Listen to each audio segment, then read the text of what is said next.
Bendito Deus, Pai querido, Senhor da glória, estamos em Tua presença, agradecidos, meu Senhor, por mais um dia que Tu nos concede.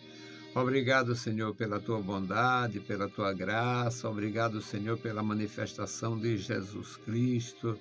Obrigado, meu Senhor, pela Tua palavra santa em nossas mãos.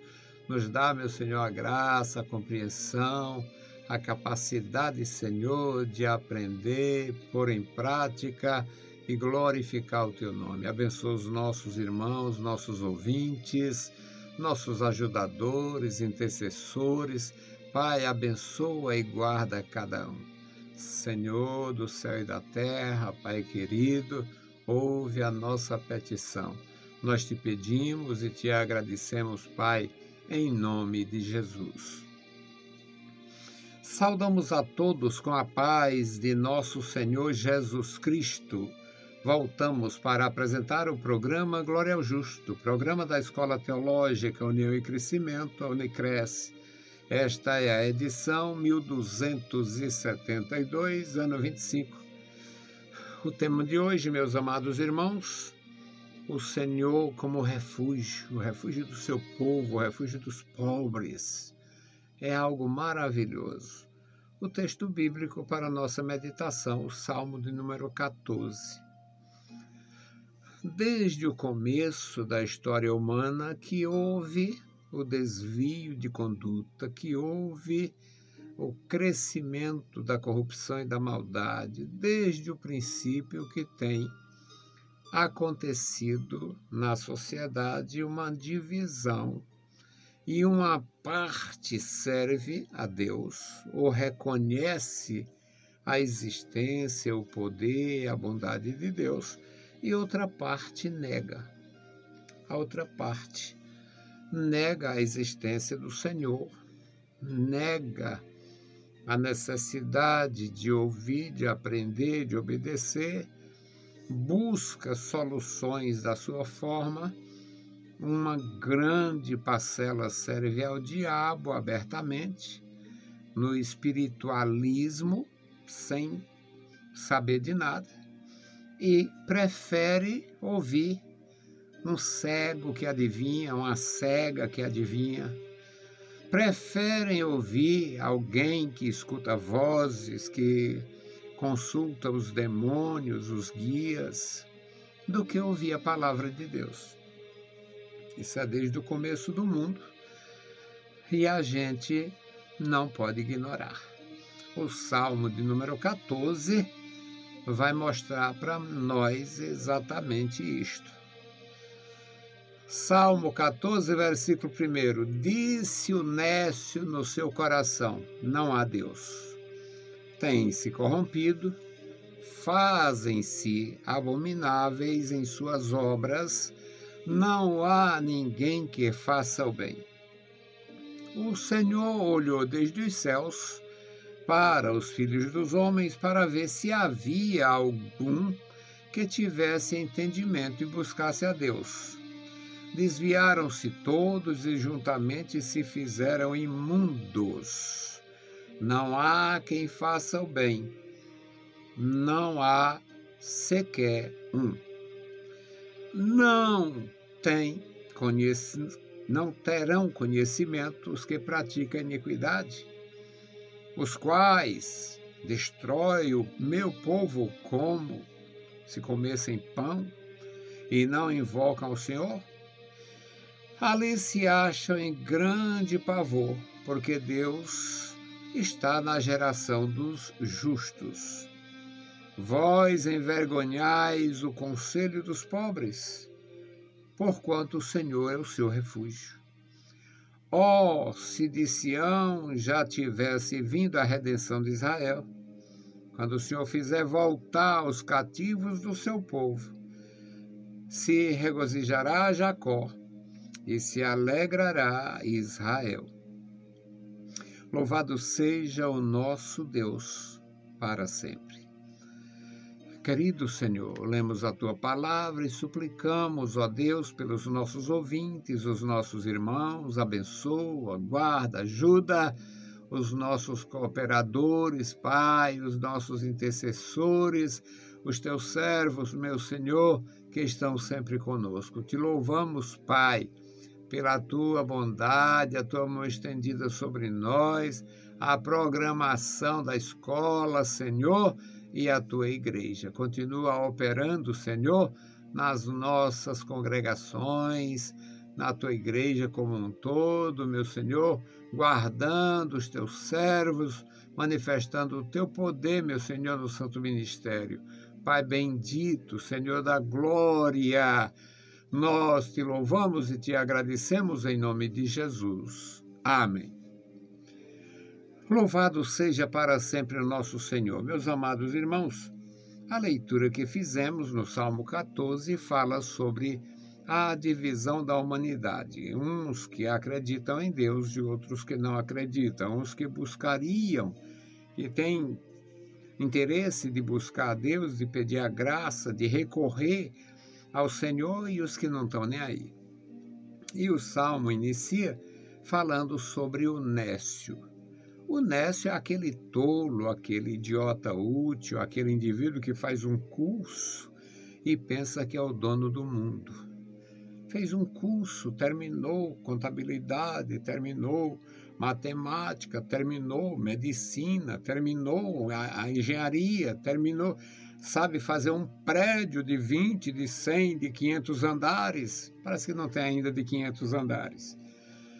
Mas sabe fazer muita coisa e se sentem como se fossem os donos do mundo.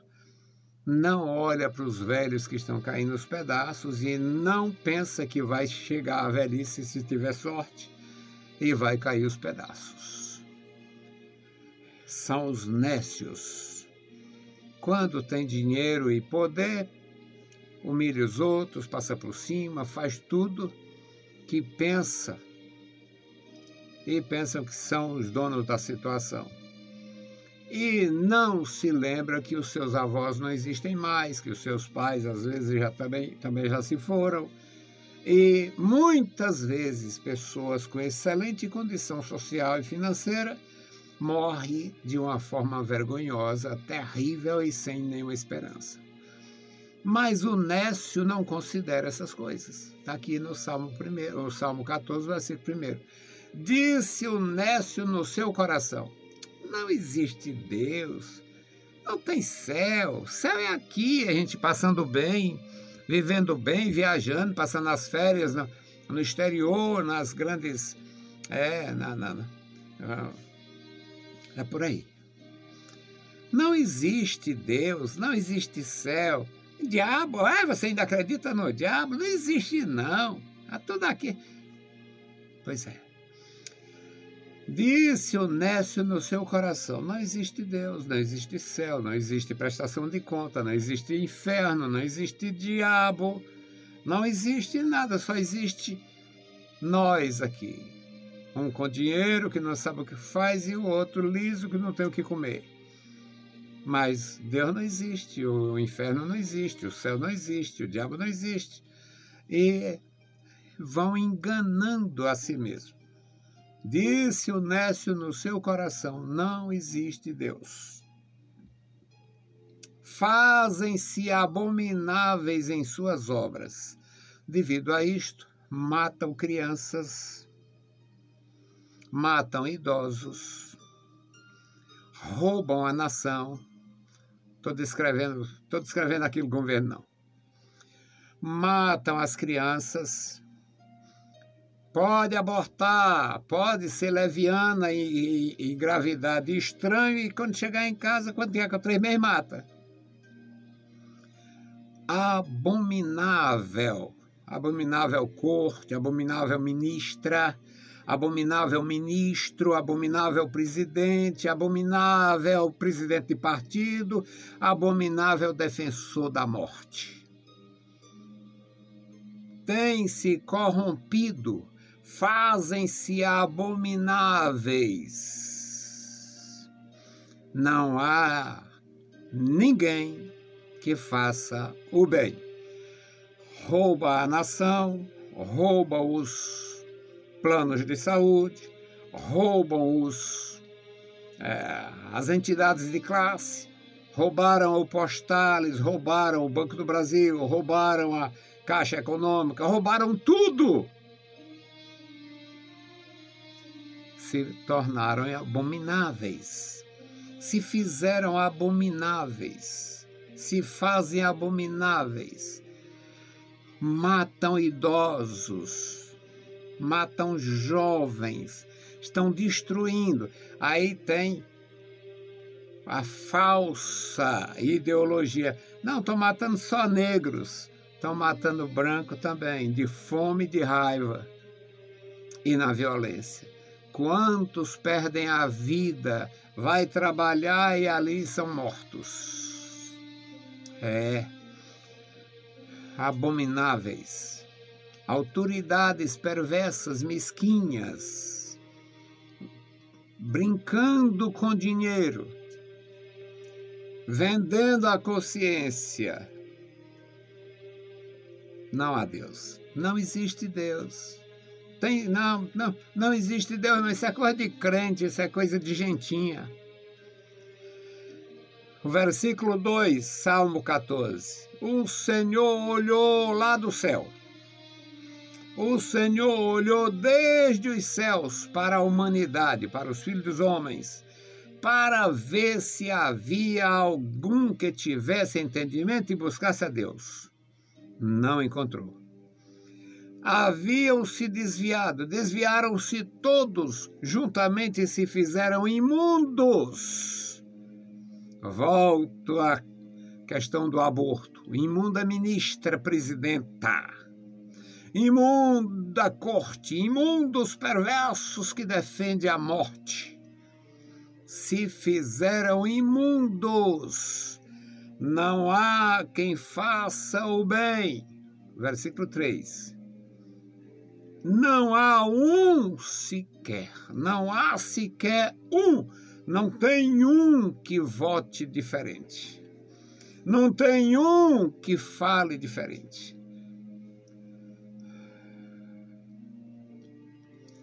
Existia uma nação no passado que se dizia democrática e livre. Aí ela teve um presidente que se dizia humano e honesto. Foi preso por todo tipo de fraude e roubo. E foi denunciado por uma corte que existia, que tinha quem acreditasse nela. Uma corte com 11 cortês. E aqueles corteses, aqueles 11 supostos homens dignos, todos denunciaram e tiraram, aprovaram os processos e o sujeito foi preso. Passou cerca de 2 anos na cadeia. Depois, com o monte de dinheiro que tinha, ninguém sabe em quantos bancos, em quantas nações, comprou todas aquelas consciências e todos os que votaram contra ele no passado, depois defenderam e inocentaram de Araque. Imundos, desviaram-se todos, se fizeram imundos, não há um que faça o bem, não há sequer um. Versículo 4. Não terão conhecimento os que praticam iniquidade, que destrói o povo, como se comessem pães, e não invoca o Senhor? Pois é uma denúncia de 3.000 anos para uma corte de 200 anos, para uma nação de 500 anos, para o Ocidente, as nações do Ocidente, chamado Novo Mundo, não tem 1.000 anos de história. O período anterior é pré-história ou história dos povos tribais. que não se tem escrito praticamente. Então, toda maldade, corrupção, tudo que era errado no passado agora faz parte. Está tudo muito bem e não existe quem faça o bem. Está tudo bem para eles. As instituições totalmente desacreditadas. Quem é que recorre? Recorre por recorrer, mas funcionalidade não tem. O versículo 5 diz: ali se acharam em grande pavor, porque Deus está na geração dos justos, da divisão. Os ímpios se apavoram porque existem os justos. Os justos creem, os justos buscam, os justos proclamam a existência, o poder, a justiça e o juízo de Deus. Ali se acharam em grande pavor. Referência aos ímpios, aquele nécio do primeiro versículo. Referência aos ímpios, aos que se fizeram imundos, os que não buscam a Deus, os que negam as consequências de matar crianças no ventre, os que negam as consequências de destruir uma nação e a sua esperança, os que negam as consequências para quem rouba e mata.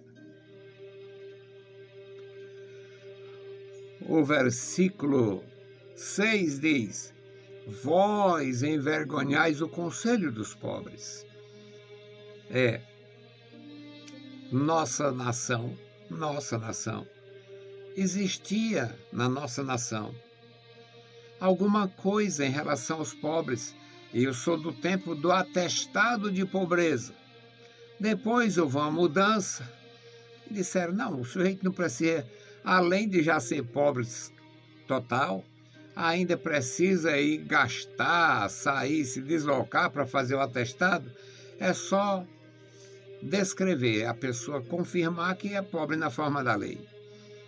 Então, passou-se a fazer o documento que o fulano de tal dos Anzóis Pereira é pobre na forma da lei.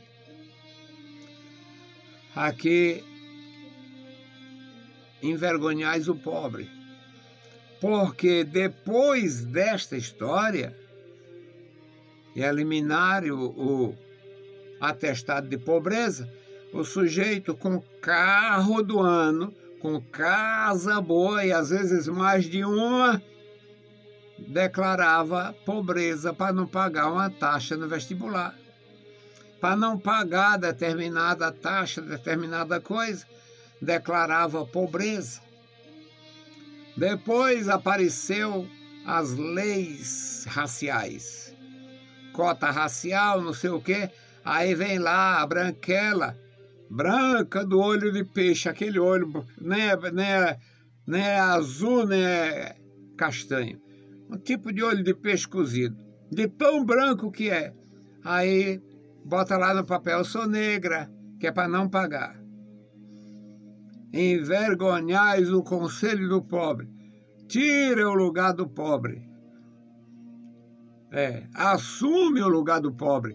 Come o pão do pobre. Vós envergonhais o conselho dos pobres, mas o Senhor é o refúgio dos pobres.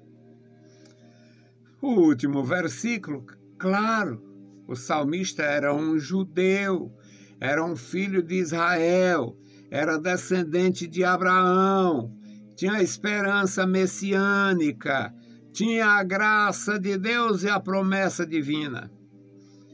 Aí ele conclui este pequeno salmo dizendo: oh, se já tivesse vindo a redenção de Israel, esperança messiânica. Oh, se já tivesse vindo, se já houvesse se manifestado a redenção de Israel. Quando o Senhor fizer voltar os cativos do seu povo, se regozijará Jacó. Jacó é o terceiro patriarca. Abraão, Isaque e Jacó. Jacó é o terceiro patriarca. Os inimigos da Igreja de Jesus, os inimigos do Evangelho de Jesus, os inimigos da Bíblia Sagrada, os inimigos de Deus, abominam os patriarcas. E é fácil entender, principalmente lendo a história de Jesus. Por que que odeiam os patriarcas? Porque eles estão vivos. Nosso Deus não é Deus dos mortos, é Deus dos vivos. Jesus fez promessas. Vão ouvir a palavra, vão receber a graça e vão se assentar à mesa com Abraão, Isaque e Jacó. Em qual reino? No reino celeste. Quando? Quando acontecer. Quando chegar o tempo e é a coisa de Deus, não é coisa dos homens. Então, os inimigos da igreja, da nação de Israel, da palavra de Deus, abominam o patriarcalismo. O Brasil é lotado de inimigos do patriarcalismo. Isso aqui é patriarcal. Aí tem os que faz a música matriarcal. Prefere ser filho de prostituta do que ter uma ligação patriarcal. Aí canta, faz a música, louvando a mãe prostituta, para não se render à revelação de Deus, o Deus de Abraão, de Isaque e de Jacó. Oh, se de Sião já tivesse vindo a redenção de Israel, quando o Senhor fizer voltar os cativos do seu povo, se regozijará Jacó e se alegrará Israel. E eu poderia colocar o versículo que não tem aqui, o versículo 8º, só vai até o 7. O versículo 8º é por minha conta. E se morderá os inimigos de Deus. Se aprender a fazer isso, alguns vão me chamar de herege. Criar um versículo à parte. O Salmo 14 só tem 7 versículos. Criei o 8º aqui. E se morderá os inimigos de Deus. Raiva se enraivecerá e se morderá. Se enraivecerão e se morderão os inimigos de Deus, os inimigos dos patriarcas, Abraão, Isaque e Jacó. Que Deus abençoe os meus irmãos, que a gente possa aprender e enfrentar a mesma coisa tão séria com a palavra de Deus com um pouco de humor. Glória a Deus! Hoje nós vamos orar, meus amados irmãos, pedindo socorro ao Senhor pela nossa nação. Nossa nação não está em guerra contra outra nação. Nossa nação está em convulsão social dentro dela. Um governo suspeito porque ninguém viu a fonte, o código-fonte. Foi tudo burlado, burlaram a lei, burlaram a urna, burlaram tudo. O governo suspeito. Resultados negativos. Tudo que foi feito nos últimos anos está sendo consumido agora de uma forma inexplicável. A nação começou a se levantar, mas os inimigos queriam era derrubar. Então vamos orar pela nossa nação. Oração especial pelo Brasil. Bendito Deus, Pai querido, Pai santo que está nos mais altos céus, nós te louvamos. Obrigado pela tua bondade, pela tua graça, pelo teu amor. Obrigado, meu Senhor, pela tua mão estendida sobre nós. Agora, Senhor, te apresentamos os nossos irmãos. Abençoa toda a tua igreja. Crianças, jovens e adultos. Este memorial da oração, Senhor. Tu conheces aqui, meu Deus, cada família, o nome dos meus irmãos e os seus filhos e filhas e netos e netas. Ó Deus, tu na tua fidelidade e bondade, abençoa os meus irmãos. Abençoa, meu Senhor, os que te amam, abençoa os que te conhecem, te adoram, e tenha misericórdia daqueles que não chegaram ainda ao conhecimento da verdade. Agora, Senhor, te apresentamos o nosso povo, a nossa nação. Tenha misericórdia de nossa nação, as instituições que estão falimentadas, moribundas, arruinadas, a moral destruída, Senhor. Ninguém acredita mais no Exército, ninguém acredita mais na Polícia Federal, ninguém acredita mais em quase nada, porque tudo está dominado pelo mal. Tenha misericórdia do Brasil, tenha misericórdia da tua igreja no Brasil, tenha misericórdia, meu Senhor, da nossa nação e nos dá a graça para sobreviver. Amado Pai, ouve a nossa petição, em nome de Jesus te pedimos. Amém. Saudamos a todos com a paz de nosso Senhor Jesus Cristo. Se o Senhor permitir, a gente volta. Deus os abençoe. Leiam a Bíblia Sagrada e a graça de nosso Salvador repouse sobre vós. Amém.